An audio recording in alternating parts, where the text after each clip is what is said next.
آج بندہ گناہ کو گناہ سمجھ ہی نہیں رہا ہے، زنا کو گناہ نہیں سمجھ رہا ہے، شراب نوشی کو گناہ نہیں سمجھ رہا ہے، کسی کا حق مار لینے کو گناہ نہیں سمجھ رہا ہے، ناجائز طریقے سے مال کمانے کو گناہ نہیں سمجھ رہا ہے۔ ارے نادانو، آقا فرماتے ہیں کہ گناہوں میں بھی کچھ گناہ ایسے ہیں کہ جب ان کو بندہ کرتا ہے تو اس کے دل سے اس کا ایمان نکال لیا جاتا ہے۔ اللہ اکبر، ذرا غور تو کریں میرے آقا کی بات پر۔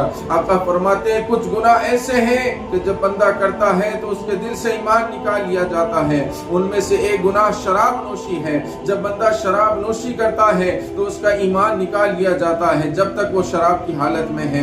جب بندہ زنا کر رہا ہوتا ہے اس حالت میں اس کا ایمان اس کے دل سے نکل جاتا ہے۔ لیکن میں آپ کو اس بات پر توجہ دلانا چاہتا ہوں میرے بھائیوں، اگر کوئی زنا کر رہا ہے، پتہ چلا ایمان دل سے نکل گیا، کوئی شراب نوشی کر رہا ہے، پتہ چلا ایمان دل سے نکل گیا، لیکن اللہ اکبر، اگر اسی حالت میں اس بندے کو موت آ جائے تو پھر وہ اپنے ساتھ کیا لے کر جائے گا؟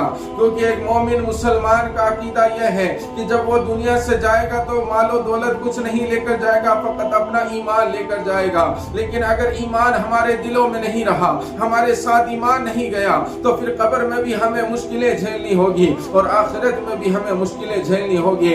میدان محشر کا عالم ہوگا، آقا سجدے میں ہوں گے، رب ذوالجلال فرمائے گا اے محبوب جاؤ، اور اگر کسی کے دل میں رائی دانے برابر بھی ایمان ہو تو اسے جہنم سے نکال کر جنت میں ڈال دو۔ پتہ یہ چلا کہ رائی کے دانے برابر بھی اگر کسی کے دل میں ایمان ہوگا تو اسے بخش دیا جائے گا، لیکن جس کے دل میں ایمان نہیں ہوگا پیارے، اس کا کیا ہوگا؟ اس لیے میرے بھائیوں، ان گناہوں سے توبہ کرو۔ اگر کسی نے کیا ہے تو توبہ کر لے اور ہرگز ان گناہوں کی طرف نہ جاؤ، نہ جانے موت کس حال میں آ جائے۔ اللہ اکبر، اللہ کا قرآن فرماتا ہے وَلَن يُؤَخِّرَ اللَّهُ نَفْسًا إِذَا جَاءَ أَجَلُهَا وَاللَّهُ خَبِيرٌ بِمَا تَعْمَلُونَ۔ جب تمہاری اجل کا پیام آ جائے گا، جب تمہاری موت کا وقت آ جائے گا تو ایک آن کی بھی مہلت نہیں دی جائے گی۔ اس وقت توبہ و استغفار کرنے کی، نیک اعمال کرنے کی مہلت نہیں دی جائے گی۔ اور میرے بھائی، موت ایک دن برحق ہے، موت ہمیں آنی ہے۔ اس لیے جس گناہوں سے توبہ کریں، سچی توبہ کریں اور دین کی طرف آئے، اللہ کی طرف لوٹیں۔